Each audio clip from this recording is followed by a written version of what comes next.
Hello everyone, good morning. स्वागत है आप सभी का ऑनलाइन स्टडी में। आज है संडे और आपको पता है कि इस चैनल पे हर संडे को मॉर्निंग में वीकली करंट अफेयर्स के बारे में बात की जाती है। तो आज इस वीडियो हम लेकर आए हैं पिछले एक सप्ताह यानी 11 अक्टूबर से लेकर के 17 अक्टूबर तक के जो भी मोस्ट इंपॉर्टेंट क्वेश्चन है आपके एग्जाम्स में आने लायक, वो सभी के सभी इस वीडियो में देखने वाले हैं। तो आप इस वीडियो को एंड तक देखिए और लास्ट में आपसे मैं इन सभी क्वेश्चन से मिलाकर के कुछ क्वेश्चंस पूछूंगा क्यूज़ के तौर पे, जिसका राइट आंसर आप नीचे कमेंट्स करके बताएंगे। ठीक है, तो चलिए शुरू करते हैं।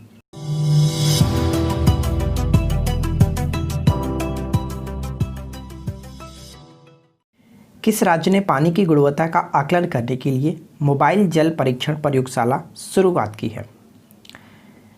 मोबाइल जल परीक्षण प्रयोगशाला की शुरुआत करने वाला जो राज्य बना है वह है हरियाणा। ऑप्शन नंबर डी बिल्कुल सही आंसर है। यह मोबाइल प्रयोगशाला पूरी तरह से एक बहु पैरामीटर प्रणाली पर आधारित है, जिसमें कि विश्लेषक सेंसर लगा हुआ है और ये मौके पर ही जल गुणवत्ता समस्या का तुरंत पहचान करने में मदद करेगा। ठीक है, आगे बढ़ते हैं। सेकेंड क्वेश्चन कह रहा है कि सारला पुरस्कार 2020 से किसे सम्मानित किया गया? तो सारला पुरस्कार 2020 से किसे सम्मानित किया गया? तो राइट आंसर हो जाएगा option number A, Nityanandan Nayak. Option A will be correct answer. ठीक है, और ये उड़ीसा के प्रसिद्ध कवि हैं। उड़ीसा के सरकार के द्वारा सारला पुरस्कार दिया जाता है, याद रखेंगे। थर्ड क्वेश्चन कह रहा है कि वर्ल्ड बैंक ने वित्त वर्ष 2020-21 के लिए भारत की जीडीपी ग्रोथ रेट कितने प्रतिशत रहने का अनुमान लगाया है? अगर आपने अभी तक इस वीडियो को लाइक नहीं किया तो आपसे छोटी सी रिक्वेस्ट करूंगा कि वीडियो को लाइक ज़रूर कर दें और अपने दोस्तों के साथ भी शेयर करें। ठीक है, तो बात करेंगे इस क्वेश्चन के राइट आंसर का। तो right answer will be option B 9.6%। ठीक है, option B will be correct answer. आगे देखते हैं। अगला क्वेश्चन कह रहा है कि किसान रथ मोबाइल ऐप किस राज्य सरकार द्वारा लॉन्च किया गया? किसान रथ मोबाइल ऐप किस राज्य सरकार द्वारा लॉन्च किया गया?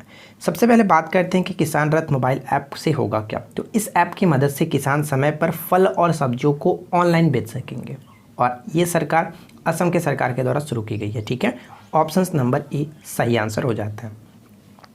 क्वेश्चन नंबर 5 में कह रहा है कि हाल ही में किस राज्य की पहली महिला मुख्य न्यायाधीश के उषा का निधन हो गया? किस राज्य की पहली महिला मुख्य न्यायाधीश जो थी के उषा का निधन हो गया? तो राइट आंसर हो जाता है ऑप्शन नंबर ए यानी कि केरल। ठीक है, केरल की थी। और केरल से रिलेटेड क्वेश्चन और मैं आपको बता सकता हूं कि किसानों के लिए कल्याण बोर्ड का गठन किया गया। ध्यान रखेंगे, किसानों के लिए कल्याण बोर्ड का गठन किया गया। क्लियर, चलिए अगला क्वेश्चन देखते हैं। नेक्स्ट क्वेश्चन क्या कह रहा है? प्रत्येक घर तक पेयजल कनेक्शन पहुँचाने वाला भारत का पहला राज्य कौन सा बन गया? प्रत्येक घर तक पेयजल कनेक्शन पहुंचाने वाला भारत का पहला राज्य कौन बन गया? तो सही आंसर हो जाएगा ऑप्शन नंबर बी यानी कि गोवा। ठीक है, option B will be correct answer. आगे बढ़ते हैं और नेक्स्ट क्वेश्चन देखिए क्या कह रहा है। अगला प्रश्न ये कि हाल ही में किसने स्वदेशी ड्रोन रुस्तम 2 का सफलतापूर्वक परीक्षण किया? रुस्तम 2 का सफलतापूर्वक परीक्षण किया गया किसके द्वारा? तो ये किया गया डीआरडीओ के द्वारा। ऑप्शन नंबर ए बिल्कुल सही आंसर हो जाता है। ठीक है, एलएसी बॉर्डर पर चीन के साथ बढ़ते तनाव और देश की सैन्य शक्ति को मजबूत बनाने के उद्देश्य से जो डीआरडीओ है इस ड्रोन का परीक्षण किया। ठीक है, option number A correct answer है। अगला क्वेश्चन कह रहा है कि कौन सा देश जेनेटिकली मॉडिफाइड गेहूँ को मंजूरी देने वाला पहला देश बन गया? जेनेटिकली मॉडिफाइड गेहूँ को मंजूरी देने वाला पहला देश बन गया और वो देश है अर्जेंटीना। ऑप्शन नंबर सी बिल्कुल सही आंसर हो जाता है। ठीक है, अर्जेंटीना की राजधानी क्या होती है? अर्जेंटीना की राजधानी ब्यूनस आयर्स, जो कि ला प्लाटा नदी के किनारे बसा हुआ है और ये क्वेश्चंस कई बार पूछा जाता है, तो आप इसको याद रखेंगे। ठीक है, अगला प्रश्न, निम्न में से किसने स्वामित्व योजना के अंतर्गत संपत्ति कार्ड वितरण योजना का शुभारंभ किया? बताइए, स्वामित्व योजना के अंतर्गत संपत्ति कार्ड वितरण योजना का शुभारंभ किसके द्वारा किया गया? तो ये किया गया है हमारे प्रधानमंत्री जी नरेंद्र मोदी जी के द्वारा, यानी ऑप्शन नंबर ए को हम टिक करेंगे। ठीक है, इसका उद्देश्य क्या है? तो इसका उद्देश्य है कि ग्रामीण क्षेत्रों में मकान मालिकों को उनके भवन के अधिकार का रिकॉर्ड उपलब्ध कराना और साथ साथ संपत्ति कार्ड जो कि जारी करना। ठीक है, ऑप्शन फिलहाल ए बिल्कुल सही आंसर हो जाता है। क्वेश्चन नंबर 10 में क्या कह रहा है, ध्यान दीजिएगा। अंतर्राष्ट्रीय बालिका दिवस किस तिथि को मनाया जाता है? अंतर्राष्ट्रीय बालिका दिवस किस तिथि को मनाया जाता है? तो ये प्रत्येक वर्ष अंतर्राष्ट्रीय बालिका दिवस 11 अक्टूबर को मनाया जाता है। ऑप्शन नंबर ए बिल्कुल सही आंसर हो जाता है। ठीक है, अच्छा इस वर्ष की थीम क्या रही? इस वर्ष की थीम रही my voice our equal future. ठीक है, I repeat, my voice our equal future. Clear, चलिए अगला क्वेश्चन देखिए क्या कह रहा है। नेक्स्ट क्वेश्चन ये है कि फ्रेंच ओपन 2020 में वुमेन सिंगल्स का खिताब किसने जीता, यानी फ्रेंच ओपन 2020 में महिला एकल का खिताब किसने जीता। बहुत इंपॉर्टेंट क्वेश्चन, वीवीआई प्रश्न है। देखिए जब भी बात आती है ग्रैंड स्लैम की, तो ग्रैंड स्लैम से सिंगल वाले सभी को आपको याद रखना है। क्लियर। तो अगर हम बात करें इस क्वेश्चन के राइट आंसर का कि महिला सिंगल्स का खिताब यानी कि महिला एकल का खिताब किसने जीता, तो राइट आंसर होगा ईगा स्विटेक। ऑप्शंस नंबर यहाँ पे सी बिल्कुल सही आंसर होगा, ईगा स्विटेक। ठीक है। अब बात करते हैं कि किसे हराकर इन्होंने जीता, तो फाइनल में सोफिया केनिन को हरा करके इन्होंने जीता। ध्यान रखेंगे, सोफिया केनिन को हरा करके इन्होंने जीता है ये खिताब। क्लियर। फ्रेंच ओपन का खिताब जीतने वाली ये पोलैंड की पहली खिलाड़ी बन गई हैं। अब पूछा जा सकता है कि ईगा स्विटेक जो है वो किस देश की खिलाड़ी है, तो ये आप याद रखेंगे पोलैंड की हैं, और ये पोलैंड की ऐसी पहली खिलाड़ी बन गई हैं जो कि ये खिताब इन्होंने जीता फ्रेंच ओपन का। ठीक है ना। चलिए आगे बढ़ते हैं और नेक्स्ट क्वेश्चन देखिए क्या कह रहा है। फ्रेंच ओपन 2020 में मेंस सिंगल्स का खिताब किसने जीता है। ऊपर हम लोगों ने देखा था महिला एकल खिताब, अब यहाँ पे बात की जा रही है कि फ्रेंच ओपन 2020 में पुरुष एकल खिताब किसने जीता। तो इस क्वेश्चन का राइट आंसर क्या, right answer will be option E Rafael Nadal. ठीक है, राफेल नडाल ने इन्होंने जीता। किसे हरा करके जीता, तो नोवाक जोकोविच को हरा करके इन्होंने जीता। तो ये पॉइंट्स भी आप याद रखेंगे। अगला प्रश्न कह रहा है कि हाल ही में चर्चित न्यू कैलेडोनिया किस देश का एक क्षेत्र है। न्यू कैलेडोनिया जो है वो किस देश का एक क्षेत्र है जो कि हाल ही में चर्चा में था। तो इस क्वेश्चन का राइट आंसर है ऑप्शंस नंबर ए फ्रांस। ठीक है, France will be correct answer. अब मैं आपको बता दूं कि न्यू कैलेडोनिया जो है वो दक्षिण पश्चिम प्रशांत महासागर में स्थित एक फ्रांसीसी क्षेत्र है, और यह एक लोकप्रिय पर्यटक स्थल है और अपने प्रवाल समुद्रों के लिए काफ़ी फेमस है, काफ़ी जाना जाता है। ठीक है, याद रखेंगे। चलिए आगे बढ़ते हैं। नेक्स्ट क्वेश्चन देखिए, हाल ही में किसने भारत की पहली हाइड्रोजन ईंधन सेल प्रोटोटाइप का कार का सफलतापूर्वक परीक्षण किया। प्रोटोटाइप कार का सफलतापूर्वक परीक्षण किया। ध्यान रखेंगे, hydrogen fuel cell most important questions बनेगा। और इस क्वेश्चंस का राइट आंसर की अगर हम बात करें तो सही आंसर है ऑप्शन नंबर सी, CSIR के द्वारा। ठीक है, यानी कि वैज्ञानिक एवं औद्योगिक अनुसंधान परिषद के द्वारा, जो कि भारत की पहली हाइड्रोजन ईंधन सेल का प्रोटोटाइप कार का परीक्षण किया गया, सफलतापूर्वक परीक्षण। ठीक है, अगला प्रश्न। नेक्स्ट क्वेश्चन ये कह रहा है कि किस राज्य ने ट्री प्लांटेशन पॉलिसी को लागू किया। ट्री ट्रांसप्लांटेशन पॉलिसी को लागू करने वाला वो कौन सा राज्य कह सकते हैं, केंद्र शासित प्रदेश कह सकते हैं। तो right answer will be option A यानी कि दिल्ली। ठीक है, दिल्ली। अब मैं आपको बता दूं कि इस नीति के तहत होगा क्या। इस नीति के तहत किसी भी निर्माण या फिर विकास परियोजना के लिए जितने भी पेड़ उखाड़े गए तो उखाड़े गए 80% पेड़ों को अनिवार्य रूप से प्रत्यारोपण किया जाना चाहिए इस नीति के तहत। ठीक है, आगे देखते हैं। अगला प्रश्न कह रहा है कि अर्थशास्त्र 2020 के लिए नोबेल पुरस्कार किसे दिया गया।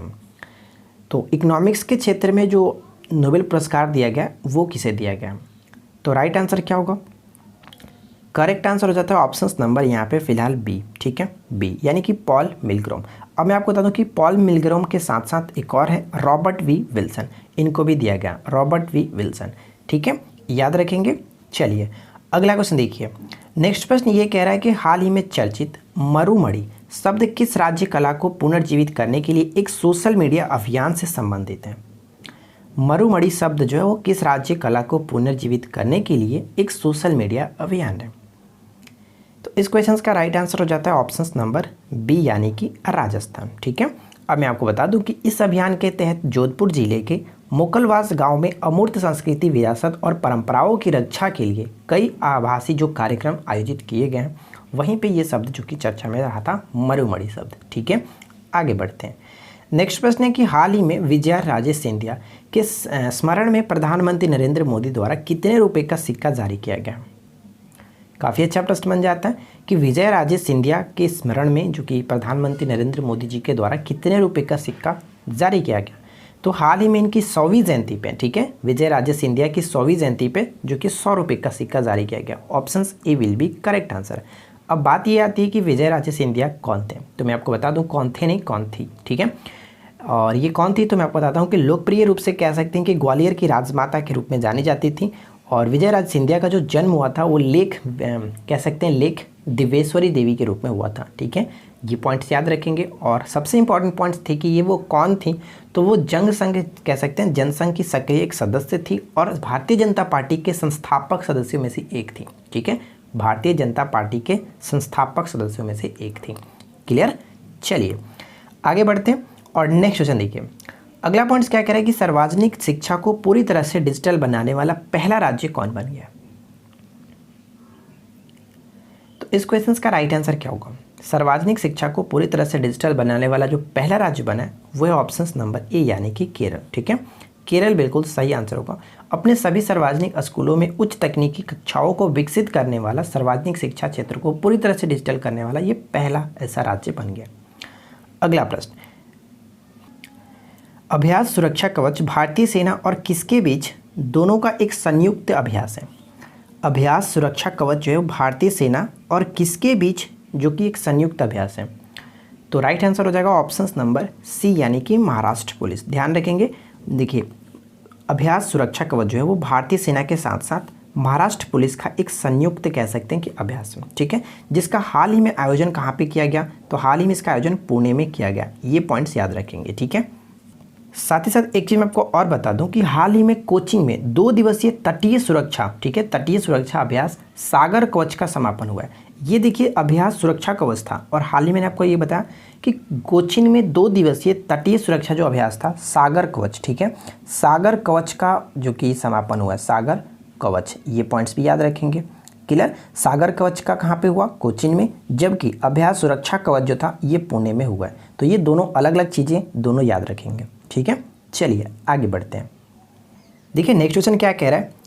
नेक्स्ट क्वेश्चन ये कह रहा है कि किसने central bank of the year award 2020 में गवर्नर ऑफ द ईयर का पुरस्कार जीता है। काफ़ी अच्छा प्रश्न है, बताइए। अच्छा, एक ही क्वेश्चन 2 बार रिपीट हो गया, चलो कोई नहीं। तो इस क्वेश्चन का राइट आंसर क्या होगा, किसने central bank of the year award 2020 में गवर्नर ऑफ द ईयर का पुरस्कार जीता है। तो करेक्ट आंसर होगा option number C, Mark Carney. ठीक है, अब ये मार्क कॉर्नी है कौन, तो मैं आपको बता दूं कि mark corny bank of England के गवर्नर हैं, जिनको हाल ही में गवर्नर ऑफ द ईयर पुरस्कार से नवाजा गया है। ठीक है, अगला पॉइंट्स। नेक्स्ट क्वेश्चन कह रहा है कि किस राज्य ने स्वच्छ पेयजल के लिए Sujal drink for tap mission का शुभारंभ किया या फिर शुरू किया। Sujal drink for tap mission योजना को शुरू करने वाला वो राज्य कौन है स्वच्छ पेयजल के लिए। तो राइट आंसर होगा ऑप्शन नंबर ए, उड़ीसा। ठीक है, Orissa will be correct answer. अब मैं आपको बता दूं कि राज्य में स्वच्छ पेयजल के लिए Sujal drink for tap mission योजना की शुरू क्यों किया गया। तो इस योजना के तहत उड़ीसा राज्य के सभी शहरी क्षेत्रों में पानी के कनेक्शन प्रदान करना और साथ ही साथ स्वच्छ जल उपलब्ध कराना, ताकि गांव के जो भी महिलाएं हैं उनको पानी लेने के लिए दूर ना जाना पड़े। ठीक है, तो इस तरह से आप याद रख सकते हैं। चलिए नेक्स्ट क्वेश्चन क्या कह रहा है। अगला पॉइंट ये कि किस भारतीय 10 वर्षीय लड़की ने 1 घंटे में 33 तरह के डिश बना करके Asia and India book of record में नाम दर्ज कराया। ध्यान दीजिएगा, 1 घंटे में 33 तरह के डिश बनाए, वाह। और वो भी मात्र 10 वर्ष की लड़की है।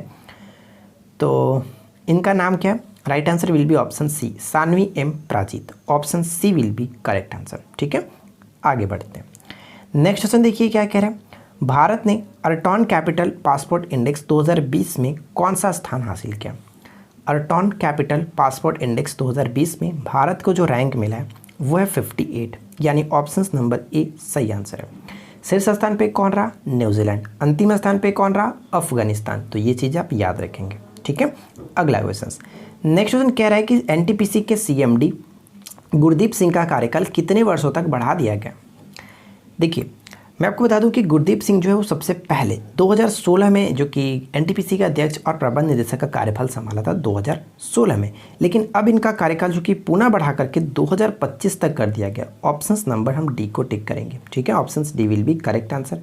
एनटीपीसी की स्थापना कब हुई थी, तो एनटीपीसी की स्थापना 1975 में हुई थी और इसका जो हेडक्वार्टर है वो न्यू दिल्ली में पड़ता है। ये पॉइंट्स भी याद रखेंगे। चलिए अगला क्वेश्चन क्या कह रहा है, विश्व खाद्य दिवस कब मनाया जाता है। प्रत्येक वर्ष विश्व खाद्य दिवस कब मनाया जाता है, one of the most important questions. अगर अक्टूबर महीने से अगर डेज को उठाना हो तो सबसे पहला जो ध्यान जाता है इसी डेट पे जाता है। ठीक है, 16 अक्टूबर को। राइट आंसर होगा ऑप्शन नंबर ए, 16 अक्टूबर को। प्रत्येक वर्ष 16 अक्टूबर को विश्व खाद्य दिवस के रूप में मनाया जाता है। और इस वर्ष का थीम क्या है, तो इस वर्ष का थीम है grow nourish sustain together. I repeat, grow nourish sustain together. संयुक्त राष्ट्र ने खाद्य एवं कृषि जो संगठन की स्थापना कब की थी, तो वो 1945 को की थी, जिसका हेडक्वार्टर कहाँ पे, इटली की राजधानी रोम में स्थित है। ठीक है, तो इन सभी चीज़ों को याद रखेंगे। देखिए नेक्स्ट वन क्या कह रहा है, अगला प्रश्न ये कह रहा है कि ऑस्कर अवार्ड जीतने वाली भारत की पहली महिला कौन थी जिनका हाल ही में निधन हो गया। बहुत ही सुंदर सा प्रश्न है, बताइए कि ऑस्कर अवार्ड जीतने वाली पहली भारतीय महिला कौन थी जिनका हाल ही में निधन हो गया। और आप सभी को पता है कि Bhanu Athaiya. Option number B बिल्कुल सही आंसर होता है, भानु अथैया। अब कब इनको किस कार्य के लिए मिला था, तो 1982 में जो फिल्म गांधी आई थी उसमें सर्वश्रेष्ठ जो कॉस्ट्यूम डिज़ाइनर था उनका इन्होंने कार्य किया था और उसी वजह से इनको ये ऑस्कर पुरस्कार दिया गया था कॉस्ट्यूम डिज़ाइनर के लिए। ठीक है, तो ऑप्शन यहाँ पे बी बिल्कुल सही आंसर है। तो अभी तक जो भी मैंने क्वेश्चंस आपको बताए वो काफ़ी अच्छे क्वेश्चंस थे और उम्मीद करता हूँ कि वीडियो आपको ज़रूर अच्छी लगेगी। अगर आपने अभी तक वीडियो को लाइक नहीं किया तो आपसे छोटी सी रिक्वेस्ट है कि वीडियो को लाइक करें, अपने दोस्तों के साथ शेयर करें। अब आपके लिए क्यूज का क्वेश्चन है, जो भी ऊपर हम लोगों ने क्वेश्चन देखा उन्हीं से रिलेटेड मैंने यहाँ पे क्यूज का क्वेश्चन लिया। अगर आपने ध्यान से सुना होगा तो सभी क्वेश्चन का राइट आंसर आप नीचे कमेंट्स करके बताएंगे। ठीक है, तो चलिए शुरू करते हैं। सबसे पहला question, Orton capital passport index 2020 में शीर्ष स्थान पे कौन सा या फिर शीर्ष स्थान किसे हासिल हुआ, किस देश को। पहला क्वेश्चन। सेकंड क्वेश्चन ये कि अभ्यास सुरक्षा कवच का आयोजन कहाँ किया गया था। अभ्यास सुरक्षा कवच का आयोजन कहाँ पे किया गया था, जो कि मैंने आपको बताया था कि भारतीय सेना और साथ ही साथ महाराष्ट्र पुलिस के द्वारा ये आयोजन किया जाता है। तो आपको बताना है कि कहाँ पे किया गया था। ठीक है, थर्ड क्वेश्चन ये है कि फ्रेंच ओपन 2020 में मेन सिंगल यानी कि पुरुष एकल का खिताब किसने जीता। बहुत इंपॉर्टेंट क्वेश्चन है, बताइएगा। साथ ही साथ चौथा क्वेश्चन ये कि नित्यानंदन नायक को सारला पुरस्कार 2020 से सम्मानित किया गया, यह किस राज्य के द्वारा दिया जाता है, यानी कि सारला जो पुरस्कार है वो किस राज्य के द्वारा दिया जाता है, बताएंगे। तो इस वीडियो में इतना ही, मिलते हैं नेक्स्ट वीडियो में किसी नए टॉपिक के साथ। Thanks for watching, keep learning, have a good day.